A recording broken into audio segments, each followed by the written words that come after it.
Hello and welcome into the KE Report. I'm your host, Shad Markwitz, and today we're getting an update on Magna Mining. Magna Mining is traded on the TSX.V under the ticker NICU and on the OTCQB under the ticker MGMNF.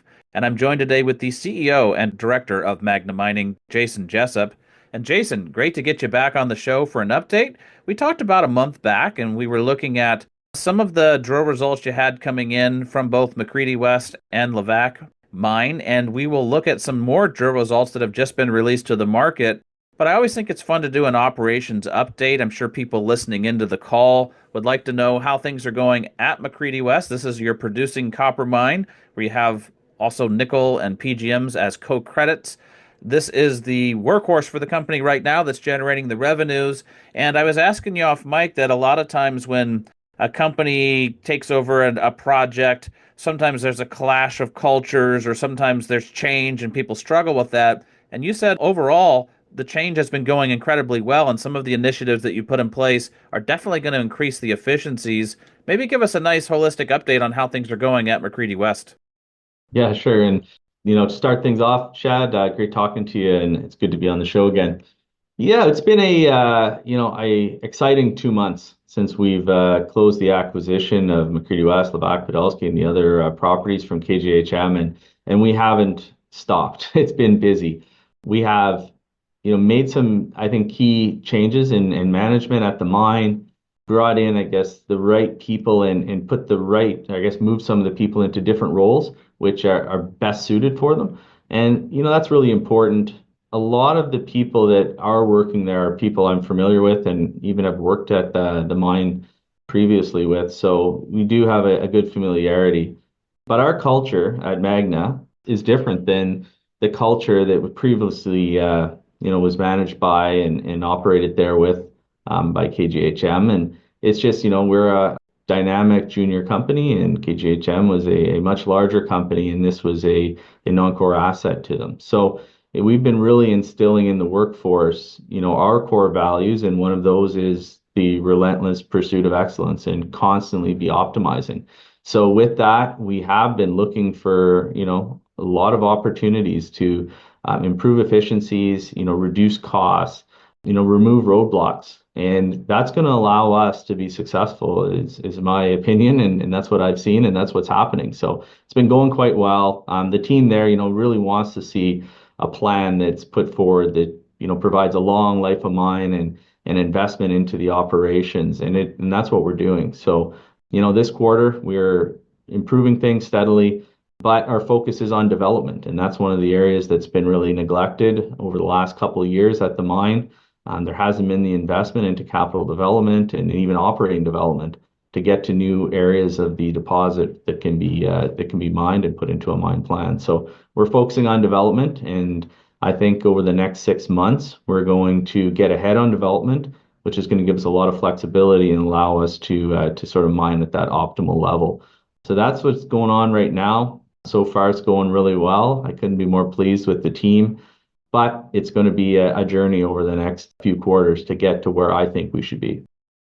All right. Well, investing in development is a smart plan, and mines that don't do that end up running into a snag or one problem and they get taken down. So good that you're pushing it forward and trying to get that inventory built up and more stopes open and open up more areas of the mine. To that point, exploration is a big element of finding new areas to mine and new areas to drift into. And you put out some news on April 30th that really had some bangers of grade in here for the copper grades, even the nickel grade. So I was looking at some of the hits that you had at the Levack mine, 14.5% copper, and you have some nickel and PGMs in there over about 2 meters, and then 24% copper over 2 meters as the headline hole. I mean, those are fantastic grades. I think a lot of people, Jason, are used to 1% copper. And then even at McCreedy, you've got some hits in here with 6.8% copper over 11 meters, including almost 20% copper percentage over 3 meters. You got 4% copper over 9 meters. Just some good hits, really high grade, not just the copper, but the nickel and the PGMs as well. So what do these high grades tell you about the ability to keep expanding resources and find new areas to mine? Yeah, it's exploration and drilling is an important part of our business, and it's something that, again, you need to invest the capital into. in order to keep replacing resources and adding reserves.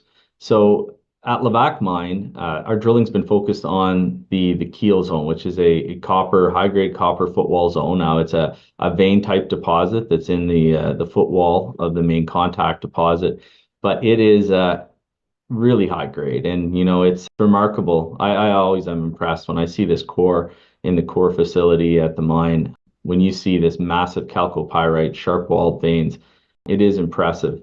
And I remember when we were mining at Levack Mine, when I was managing the operations there, and we were mining in some of these footwall zones at Levack, and you'd see these sharp walled copper veins. And the listeners can go onto our website and look at our presentations, and some of those pictures are in there. But it's really impressive. So what we want to do at Levack with this drilling right now is we've been drilling probably the last 4 or 5 holes in the Keel zone have been to understand the orientation of these veins. We had theories, and it's been a bit of I guess, a discussion on interpretation of orientation of these veins. They are a little bit complex. It looks like there is 2 different trends sort of cross-cutting. One that's more east-west that would head from the Keel zone across over to the main ore body, which was a historically mined deposit at Levack Mine, and then more of a north-south cross-cutting vein system. So these holes were to understand and to confirm our assumptions and our interpretation of those veins.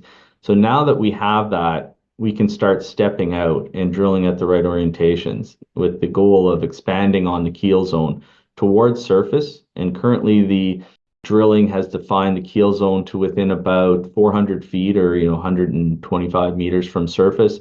And we also believe we can extend it to the east towards the main ore body. And so that's what the drilling will be doing, going forward over the coming few months anyway, with that goal of hopefully bringing it closer to surface. And then with that, that can get incorporated into a resource update, which we are planning to have out by the end of Q3. And all of that gets baked into a restart plan, which potentially could have a new ramp from surface that would have hopefully some mineralization very close to surface that we could access early on in that plan. So that's kind of what we're working on at Levack. We also have a third drill that's going to be drilling a deep target in the footwall. And so we have a few different areas that we see great potential for a completely new discovery in the footwall. So that's what that third drill is going to be dedicated, is true exploration in search of a new deposit. So lots going on at Levack Mine. And then at McCreedy, yeah, we're really impressed by some of these grades. It's remarkable the kind of mineralization you can get over very good widths in these Sudbury deposits, and McCreedy's, no exception to that. And, our goal there is we've done a lot of work, especially with Munir Hoxha, our VP of Mines Geology, who was the chief geologist at McCreedy West for about 8 years. He's really done a lot of work on understanding some of these high grade copper trends at the 700 complex at McCreedy. And now we're drilling to better define that and expand those areas so we can include them into our mine planning over the next couple quarters. So that is, it's pretty exciting for us. And, we have a large resource in the 700 complex. It currently sits at about 5.2 million tons at just under 2% copper and about 0.7 nickel. But we think that, within that, there's obviously some higher grade areas. So our goal is to try and bring some of those higher grade areas into the mine plan sooner. And that's what that drilling at McCreedy's set out to do. And it's been so far quite successful, I think. Well, let's dig into each one of these a little bit more granularly. So let's start with McCreedy, just what you were just talking about there with the 700 footwall zone. It looks like you're trying to expand things on the west side. So what could that mean for the future of McCreedy West in that area if you're able to keep hitting the pay dirt? Would it mean drifting into areas that haven't been mined before? Would it mean an increase in throughput? Would it just be that the higher grade brings up the overall production profile? What is the overall goal here at McCreedy with some of this drilling as far as how it leads into more production? Yeah, so there is some limitations on areas we can drill on the west side of the deposit. So historically, Inco mined about 15 million tons out of McCreedy West, and that would be between about approximately 500 feet below surface to about 1,500 feet below surface. And so that's a pretty large volume to mine out of a relatively sort of narrow depth. But with that, there's been a lot of stopes that have been filled, and what we've seen from some of the drilling that hasn't always been on the best angles historically by FNX or has been drilled from surface is that this mineralization does continue out, especially the copper mineralization. And back when this mine was in production from Inco, their focus was on nickel. It was Inco, the international nickel company. So copper wasn't their main goal. The mineralization would transition into more copper-rich areas and veins. It wasn't necessarily always followed up on, and in turn they would go after more nickel-rich material. So this is the opportunity we see on the west side of the deposit. So there's a considerable amount of internal resource we have right now that we'll be looking at mining over the next, call it 6 to 9 months. And what we want to do is drift out to get on that west side and set up an independent ramp where we are mining in an area that has never been mined before, going after some of these, what we believe can be, fairly significant copper-rich zones. And that's what we view as the future of the mine. It's going to take some development to get there, but that work has already started, and we'll be continuing to do that, over the next 2 to 3 quarters for sure, to get out that platform to properly drill off that area and hopefully add a lot more material into the resource and into future mine plans. So yeah, that west side is really important to us. We're really excited about it, and it sort of is like a new horizon and a new future for the McCreedy West mine, in our opinion. All right, well, that's going to be an exciting area to keep following along with at McCreedy West. Now, as far as Levack and the potential to restart that mine down the road, finding the orientation of this high grade mineralization, as you alluded to, helps you vector in on where you could target maybe closer to surface, where you could keep seeing these trends continue, where the veins, the angle of everything, you'll have it vectored in. It doesn't mean that you're necessarily going to hit because the veins can get squirrely and wind around, but in general, you'll have the right idea of where you should be drilling. Let's just say that you do find even more mineralization closer to surface. What kind of capex expense would you have to put in a ramp, and how quickly could something like Levack go back into production based on if you were able to find a lot more near surface material? Well, I don't know if the amount of material we're going to find is going to be any kind of limiting factor on how quickly we can get it going. We're going to move it forward, fairly quickly, we believe, based on what we do know and what is existing. Anything we find that's in addition to that, closer to surface or new zones that are relatively near surface, that's going to be great information to have, and it's going to probably dictate, the design of our ramp and where it will access different parts of the deposit.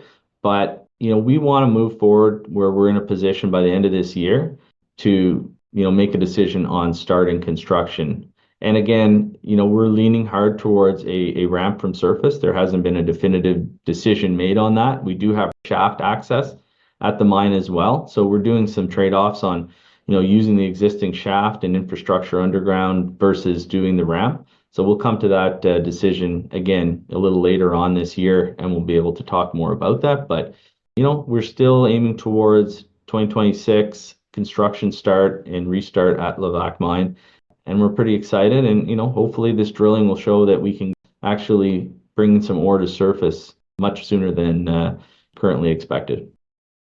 Well, Jason, for people listening in, maybe they're not familiar with the arrangements you have with both Glencore and Vale, but they have the active mills and processing centers in Sudbury. The good news is you don't have to build those yourselves at this point in time. And would there be a different processing agreement for Levack than there would be for McCreedy? Would you use one mill versus the other? Are you using both currently? Maybe put a little more color around that just so we have a little better understanding of where everything's being processed. Yeah, we do have the great flexibility and opportunity to have two mills in Sudbury that could process ore from Levack Mine. There's a number of different deposits, both nickel and copper at Levack Mine, that we would, potentially be putting into a mine plan and a restart. So we haven't made any, I'd say concrete decisions on how that would work. Now, Vale does have a ROFR on processing ore at Levack Mine as part of the historic agreement that was signed. So we would work with them first, but just like at McCreedy West, that doesn't mean that they wouldn't waive that ROFR for certain deposits if the economics look better from another mill and it helps the overall mine. So there's opportunity, I guess, to work with both mills, but these are the things we'll be sorting out over the coming few quarters as we start to put together this restart plan. All right. Well, we've talked about a lot on this call already. We've talked about the upcoming resource, and we've talked about the mine restart plan at Levack and some of the expansion at McCreedy. I guess just summarize everything for us and for people listening in, Jason, as far as the key milestones, the key news flow that you want people to pay attention to over the balance of the year. Yeah, we'll have many more press releases with drilling because we do have currently five drills turning, two at McCreedy and three at Levack. So there'll be lots of drilling news coming out over coming the rest of the year, probably on a monthly basis or very close to that. We'll also be putting out our Q1 financials at the end of May, which I think a lot of people are quite anxious to see. And I think that'll be an important sort of first, look at what operations are like at McCreedy West and then sort of the public forum. And, we will be, working on a number of other sort of capital initiatives and corporate development initiatives throughout the year, which I can't speak specifically to those and the timing, but yeah, I think we're going to have a fairly busy news year. Well, it sounds like it with five drill rigs turning, all kinds of things going on with the operating mine and the mine that's in development, a lot of key studies coming up and trade-off studies. So we'll keep tabs on it here at the KE report. And for those of you listening in, if you want to follow along with the news flow, definitely click on the link below in the show notes. Takes you right over to the Magna Mining website, straight to their news section, where you can sign up for updates or just follow along with the news as it drops and hits the markets. Jason, good luck with all of the drilling and developing and production. And as always, looking forward to our next conversation. Thanks, Chad. It's great talking to you again.